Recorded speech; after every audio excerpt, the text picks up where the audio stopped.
La vicenda del nuovo ospedale dopo i toni da stadio assunti ieri durante la conferenza stampa, indetta dalla maggioranza e interrotta dai fischi e dalle urla dell'opposizione, ora assume i connotati del mistero.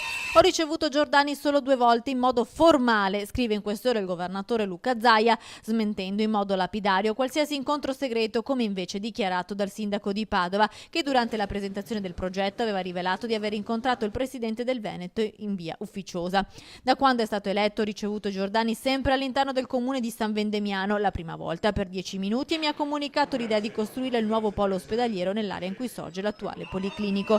La seconda volta, giovedì scorso, mi ha consegnato l'ipotesi progettuale e l'incontro è durato 5 minuti, punto. Questa è la versione fornita da Luca Zaia, che parla appunto di incontri formali e non segreti. Intanto anche il Movimento 5 Stelle, attraverso il consigliere comunale Simone Borile, esprime contrarietà al progetto di Giordani, pur contestando i toni della protesta dell'ala bitonciana.